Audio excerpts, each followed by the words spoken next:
Tidak pernah jadi bintang, tapi dibenci banyak orang karena terlalu terang. Siapa ya itu?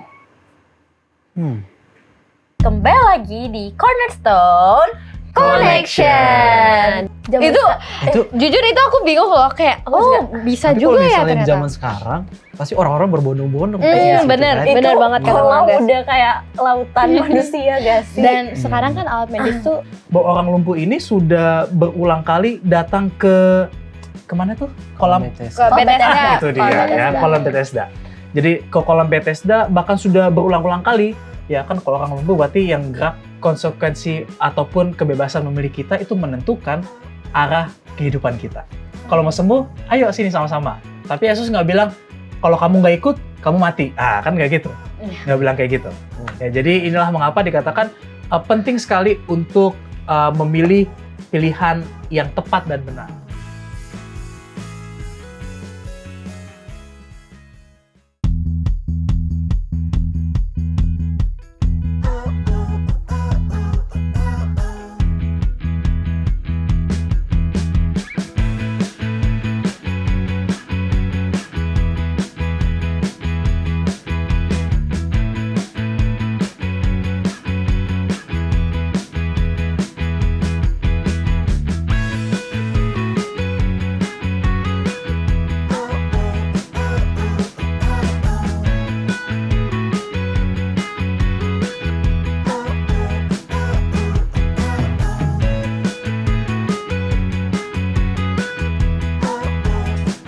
Guys, seru banget ya pelajaran kedua Cornerstone. Iya betul banget, seru banget. Tapi ada yang lebih seru. Coba kira-kira apa? apa tuh? Apa sih? Anjir lu. Udah. Yaudah Yes. supaya nggak semakin lama lagi. Oke. Supaya kita nggak lama-lama, langsung aja kita baca sama-sama ya pelajaran ketiga dengan judul. Kita baca dulu ya. Apakah engkau ingin sembuh? Ingin sembuh. Nah tadi aku benar nanya loh, kayak apa sih gitu loh, apa yang lebih seru lagi? Oh ternyata pelajaran ketiga ya, oke. Iya. Ya benar. Biar kita tahu keseruannya, langsung aja kita baca. Tapi sebelum itu, buat teman-teman semua yang belum punya buku Cornerstone kayak gini, kalian bisa baca dalam Yohanes 5 ayat 1 sampai 19. Nah terus mau ngingetin juga nih buat teman-teman Cornerstone yang nggak punya buku nih kayak gini. Tadi kan udah diingetin nih bacanya di mana. Sekarang kita mau ngingetin supaya kalian bisa banget punya buku yang samaan kayak kita dengan cara menghubungi sosial media Hope Channel atau call center HCI di bawah ini. Betul. Oke langsung aja gak sih kita masuk ke dalam cerita. Cerita. Siapa duluan guys? Ayas dulu. Analis. Bang Andreas deh kayaknya. Iya. Oh yaudah, Bang Andreas. Oke, dimulai ya. Sesudah itu ada beberapa hari raya orang Yahudi dan Yesus berangkat ke Yerusalem. Di Yerusalem dekat pintu gerbang domba ada sebuah kolam yang dalam bahasa Ibrani disebut Bethesda.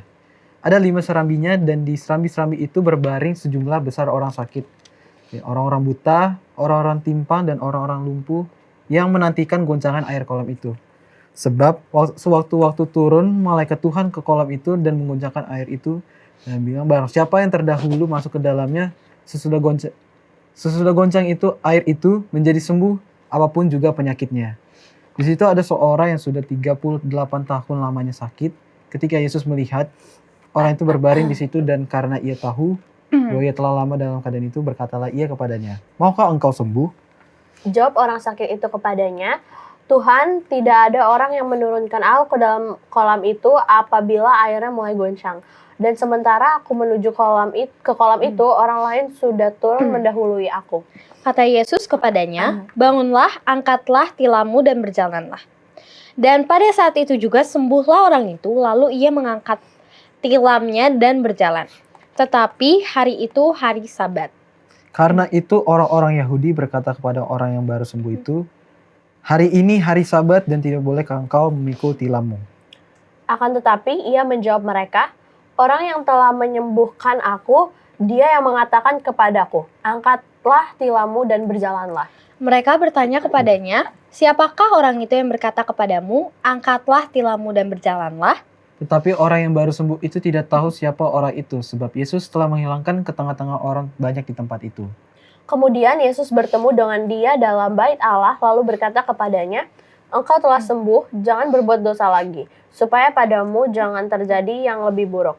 Orang itu keluar lalu menceritakan kepada orang-orang Yahudi bahwa Yesuslah yang telah menyembuhkan dia. Dan karena itu orang-orang Yahudi berusaha menganiaya Yesus karena ia melakukan hal-hal itu pada hari Sabat. Tetapi ia berkata kepada mereka, Bapakku bekerja sampai sekarang, maka aku pun bekerja juga. Sebab itu orang-orang Yahudi lebih berusaha lagi untuk membunuhnya, bukan saja karena ia meniadakan hari Sabat, tetapi juga karena ia mengatakan bahwa Allah adalah Bapanya sendiri dan dengan demikian menyamakan dirinya dengan Allah. Maka Yesus menjawab mereka, katanya, Aku berkata kepadamu, sesungguhnya anak tidak dapat mengerjakan sesuatu dari dirinya sendiri, jikalau tidak ia melihat Bapa mengerjakannya. Sebab apa yang dikerjakan Bapa, itu juga yang dikerjakan anak. Wow, keren banget gak Keren sih banget, dari apa iya. yang kita Tapi baca? jadi ada pertanyaan sih, tapi nanti aja atau sekarang ya? Nanti Nanti dong, dong. disimpan dulu Kita Simpan dulu diskusi ya. dulu nggak sih Iya. sekarang? Iya. Lagi-lagi kita menyaksikan mujizat Mujizat Yesus. Yesus. Wow, tentang apa nih kira-kira? Tentang Orang sakit orang sakit udah ya. 38 tahun. Lama betul. banget. Terus Mungkin dia bisa sembuh. hmm, Keren apalagi banget. kalau kita tahu di zaman itu belum ada medis kan, belum ada alat Betul, medis. betul. Iya. Tapi Dengan masuk ke sebuah kolam aja dia udah bisa sembuh. Zaman itu Itu jujur itu aku bingung loh kayak Aku oh juga. bisa tapi juga kalau ya misalnya di ternyata. zaman sekarang, pasti orang-orang berbondong-bondong. Hmm, pasti ke situ, bener. kan? itu Bener banget kata kolam Bang Andres. udah kayak lautan manusia gak sih? Dan Iya. sekarang kan alat medis tuh lumayan mahal ya. Jadi mungkin Iya. kalau misalnya ada yang gratis, Kenapa ya, enggak gitu? Kenapa bener. enggak? Ya, pasti pada Pada mau Iya, ya. pada mau Jadi sembuh. cerita pelajaran ketiga kita Cornerstone ini menceritakan tentang Yesus yang bertanya kepada seorang pria ya tadi Iya. yang sudah sakit 38 tahun. Hmm. Apakah dia ingin sembuh? Hmm. Terus jawabannya apa? Dia mau, Dia tapi mau. setiap dia mau masuk ke kolam itu dia udah kedahuluin sama orang-orang. Pas itu lagi terdahulukan bergoncang, ya. Iya. Pas itu lagi bergoncang kan, airnya mulai goncang, orang lain tuh udah ngedahuluin dia. Jadi dia selalu nggak kedapetan gitu. Jadi nggak pernah sembuh. Tetapi dia bisa sembuh. Kira-kira karena apa tuh Bang Andreas? Kalau dia bisa sembuh karena ya pasti karena dia yakin.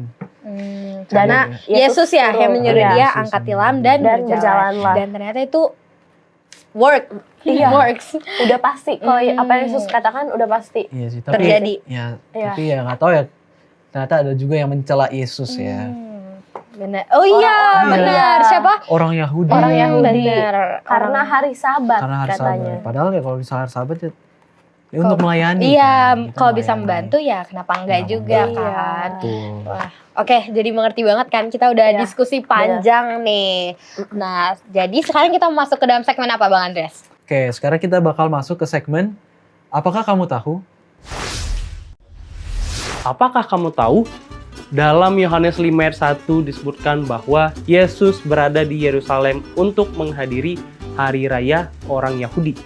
Ada 3 hari raya besar nih yang mewajibkan semua pria Yahudi datang ke Yerusalem. Yaitu yang pertama, hari raya Paskah dan roti tidak beragi. Yang kedua, hari raya Pentakosta. Dan yang ketiga, hari raya pendamaian. Nah, hingga kini ahli Alkitab itu masih memperdebatkan di hari raya mana yang dihadiri Yesus ketika ia datang ke Yerusalem dan menyembuhkan pria yang lumpuh di tepi kolam. Wow, pelajaran yang luar biasa ya. Jadi semakin tahu deh hari-hari raya mana yang ada di Alkitab. Gak sabar kan mau belajar yang lain?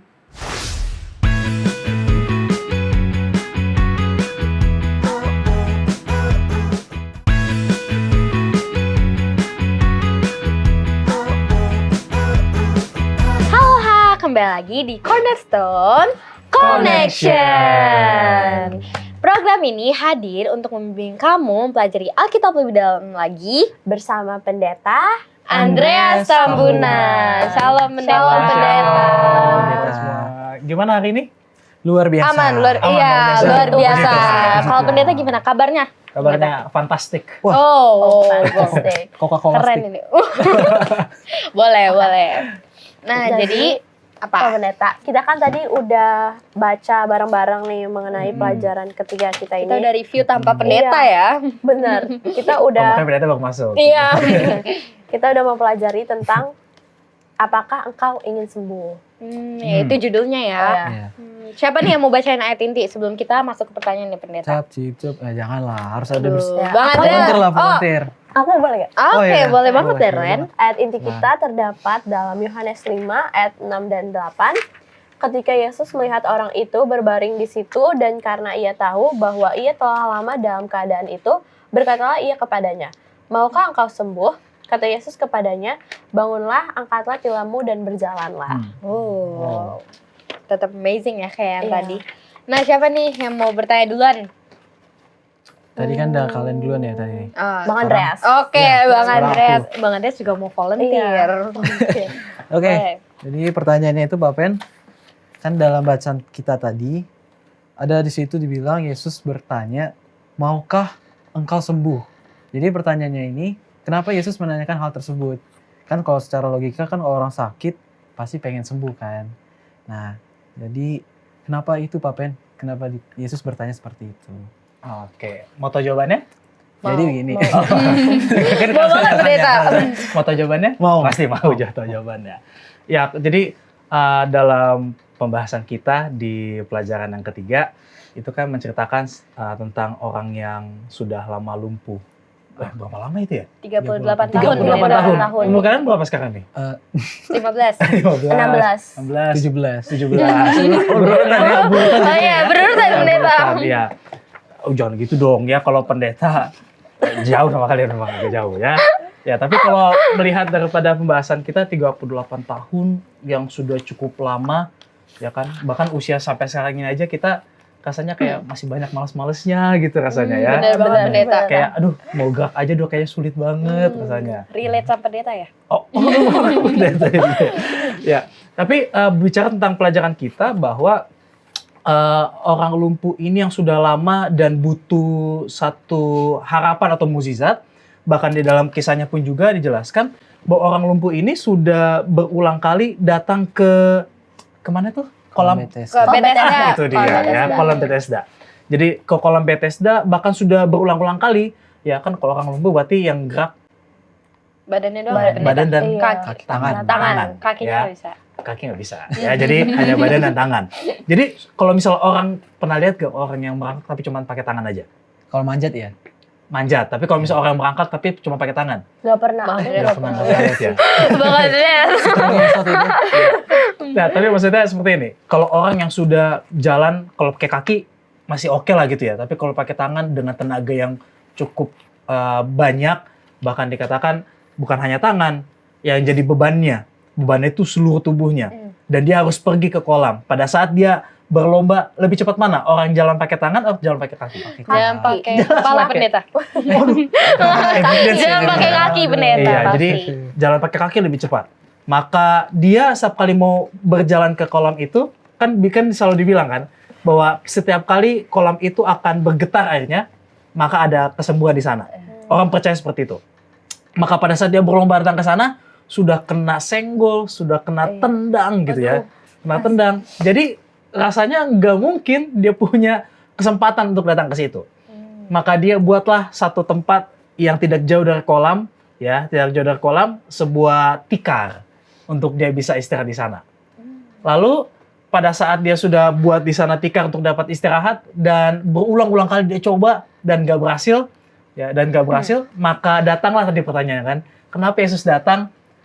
Pertanyaannya, maukah engkau sembuh? Ya. Jadi satu pertanyaan yang aneh. Mengapa? Karena orang sakit tentu mau sembuh.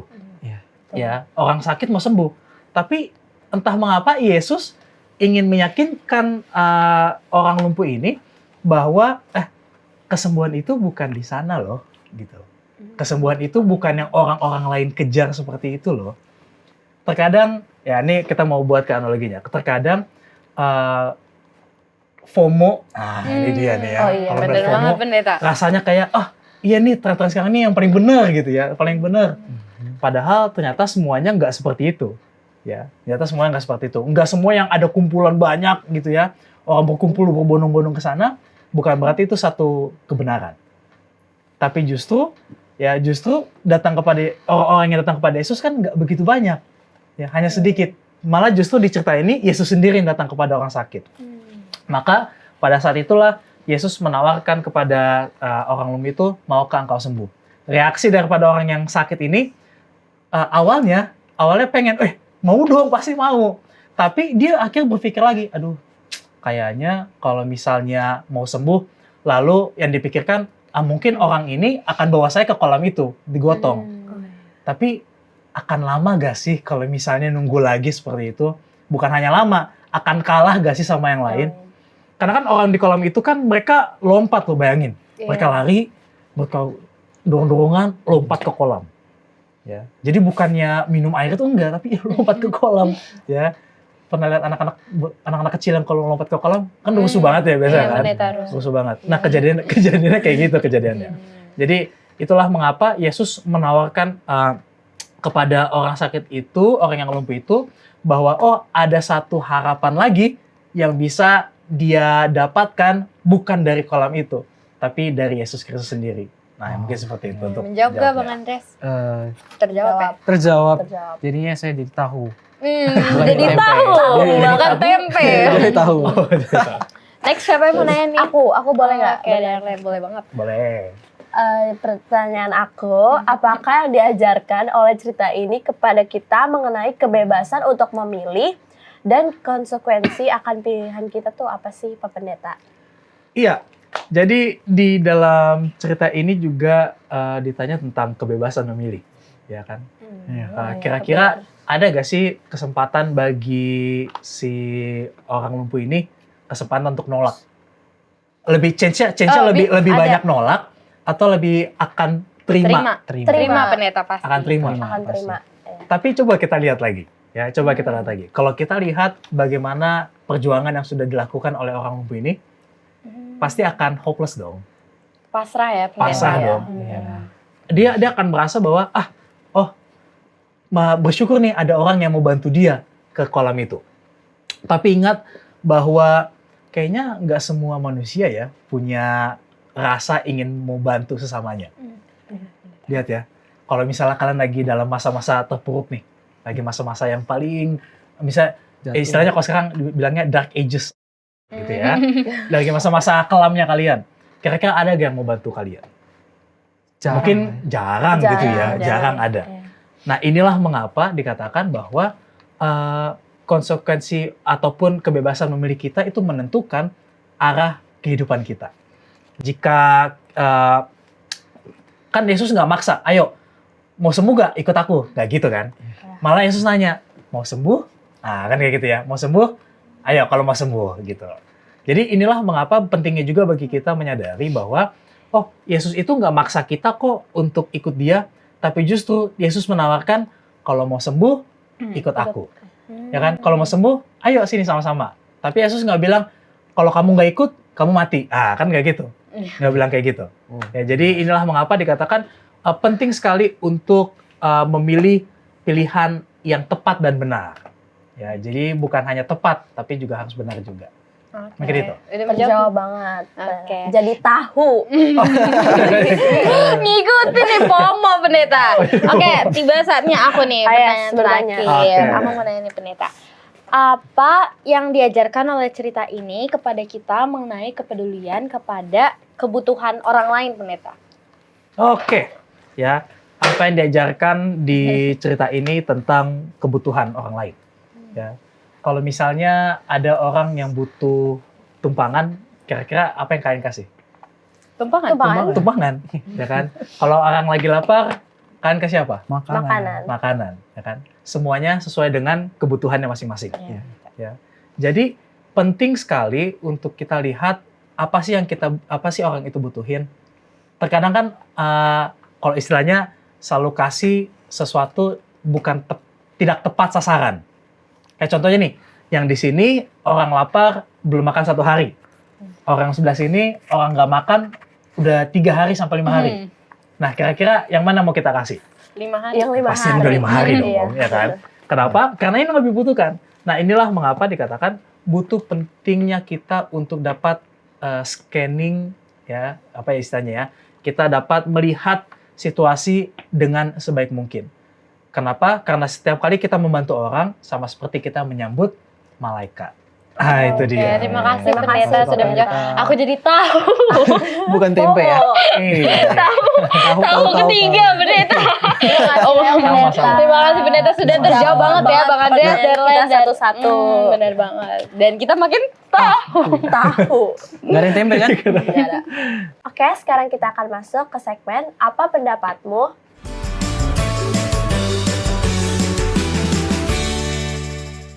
Halo, perkenalkan nama saya Blessing Trial Zalufo. Saya dari kelas 10 Sekolah Dharma Putra Advent. Halo, nama aku William Michael Pasaribu. Aku kelas 10-3 dari SMA Dharma Putra Advent. Halo, aku Ordinansi Gracia Sibi, kelas 10 dari Sekolah Dharma Putra Advent. Halo semua, kenalkan nama aku Abika Victoria Siagian dari Sekolah Dharma Putra Advent kelas 10-2. Halo, nama saya Alfred Teozardo Sinaga, saya kelas 10 dari Sekolah Dharma Putra Advent.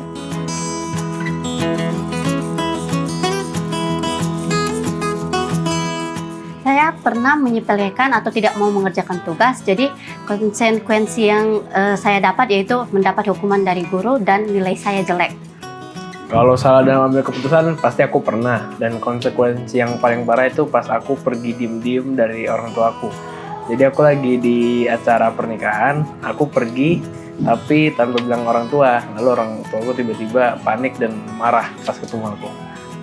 Ya, aku pernah. Jadi, aku waktu itu ada recital piano dan aku terus menunda-nunda untuk tidak latihan dan akhirnya aku kejar 1 minggu sebelum hari H dan konsekuensinya aku tidak tampil dengan memuaskan.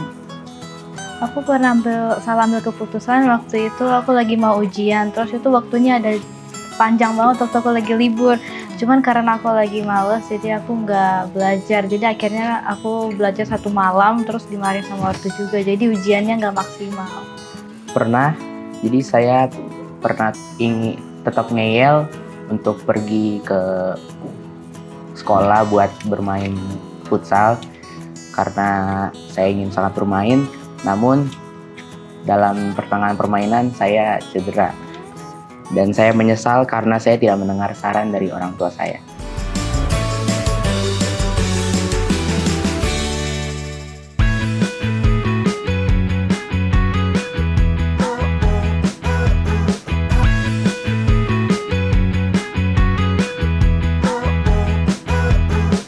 Oke teman-teman, kembali lagi di Cornerstone. Connection. Ya, sekarang kita tadi kita sebenarnya udah dengar pendapat teman-teman kita ya. Iya, Sekarang benar. giliran kita yang Yang memberikan beri pendapat. pendapat. Oke, boleh juga. Di situ pendeta ya. Iya. Ya, pendeta. Kita dulu berarti. Pendeta Boleh dulu, deh. enggak. Kita dulu. Yaudah. Pendeta dulu. Waduh, siapa nih jadi ya? Yaudah. Kita dulu aja. Aku dulu deh. Oke. Aku pernah salah ngambil keputusan. Dan kalau konsekuensinya sih pasti ada ya. Tapi jujur aku nggak bisa ceritain yang detail karena bakal panjang banget Oh, iya. ceritanya. Ya intinya karena ada konsekuensinya ya maka aku jalanin aja. Karena ya gimana pun dari awal tuh udah salah aku kan. Keputusannya Iya, nggak benar. sesuai dengan apa yang aku mau gitu loh. Kalau kalian? Aku juga ada. Boleh aku ceritain dikit? Boleh? Aku pernah salah ngambil keputusan. Biasanya tuh jalan ke sekolah aku ada 2. Aku biasanya lewat jalan A. Tapi kali ini aku pengen coba ganti langsung ada jalan B. Dan aku jadinya telat. Konsekuensinya telat. Karena Kejebak macet. iya kejebak macet. Di sini jalannya emang sering macet. Jadi karena aku telat ya udahlah itu kan juga salah aku ya. Aku pilih jalan itu. Jadi ya udah terima aja. Terima. Benar-benar. Kalau Bang Andreas? Kalau aku tadi teman-teman juga kan sudah bagikan cerita. Jadi kalau aku juga pernah sebenarnya salah mengambil keputusan. Ya pasti nyesel ya nyesel. Kesel juga ya kesel. Ya tapi nggak, kalau aku ceritain kayak panjang deh. Ya Ya, udah. jadi ya solusi ya gimana cara aku menjalani itu semua. Ya aku ya ikuti aja, aku let it flow aja. Oke. Dan Semua itu jadi Oke. bisa berjalan dengan baik. Ya. Oke pendeta, jadi langsung aja nih kita minta pendeta kasih kesimpulan tentang mengenai pelajaran kita. Oh, nggak tanya pendapat ya? Oh, udah langsung kesimpulan aja. Langsung aja nih pendeta kesimpulan. Oke, baik, menjadi kesimpulan dalam pelajaran kita di pelajaran yang ketiga tentang judulnya apakah engkau ingin sembuh adalah salah satu perjalanan di mana seorang yang sudah sakit lama, sudah lumpuh lama, dia ingin mendapatkan satu kesembuhan. Dan harapannya itu mungkin saja sama seperti kita. Terkadang rasanya tidak ada lagi, hopeless sekali. Namun ternyata ada satu-satunya jawaban yang akan memberi kesembuhan bukan hanya secara jasmani, tetapi juga secara rohani. Dan jawaban itu hanyalah satu-satunya di Juru Selamat kita, Yesus Kristus. Oleh karena itu, bagi teman-teman semua, kalau kita mempunyai permasalahan yang terjadi yang sudah begitu lama, ya, jangan tunggu-tunggu, jangan tunggu terlalu lama untuk dapat kesembuhan. Tapi justru datanglah kepada satu-satunya Sang Penyembuh itu. Karena kenapa? Karena kalau kita tanya, kalau Tuhan tanya pada saat ini bagi kita semua, apakah engkau ingin sembuh? Maka jawaban kita, ya Tuhan, saya ingin sembuh. Ya, inilah menjadi kesimpulan kita pada pelajaran kita pada saat ini. Oke, langsung saja pendeta kita berdoa. Oke, kalau begitu. Mari kita tunduk kepala, kita bersatu dalam doa. Tuhan Allah Bapa kami yang bertata dalam kerajaan sorga, pada saat ini kami bersuka cita oleh karena pelajaran yang begitu luar biasa yang Tuhan telah berikan bagi kami. Begitu hebatnya kuasa Tuhan yang Tuhan telah berikan, bahkan Tuhan janjikan bagi kami bahwa salah satunya kesembuhan, baik itu secara jasmani dan rohani, hanya berasal daripada Tuhan. Oleh karena itu Bapa, kiranya Engkau berkati bagi seluruh Cornerstone yang berada di rumah maupun yang berada di studio pada saat ini. Engkau berkati dalam segala perjalanan kehidupan kerohanian kami, sehingga kami juga tetap menerima, bahkan kami mengambil keputusan untuk tetap dalam tangan pengasihan Tuhan, dan ajarilah kami Bapa untuk dapat mendengar jawaban Tuhan. Terima kasih banyak Bapak, biarlah semuanya ini menjadi kepujian bagi nama Tuhan, karena kami alaskan doa ini di dalam nama Tuhan Yesus kami berdoa. Amin. Amin. Sekali lagi kami mengucapkan terima kasih Pak Pendeta. Terima kasih Pendeta. Terima kasih teman-teman juga, terima kasih. Dan ya, harapan semoga teman-teman yang di rumah, yang menonton, kalian semua bisa sama-sama belajar sama kita dengan pertanyaan sudah kami dilontarkan dan juga jawaban yang sudah dilontarkan juga oleh Pak Pendeta. Semoga teman-teman jadi lebih tahu dan juga merasa terberkati di rumah. Yes. Oke, terima kasih. Terima kasih. Baik, sampai jumpa lagi kepada teman-teman yang setia mencari dan belajar firman Tuhan melalui Cornerstone Connection.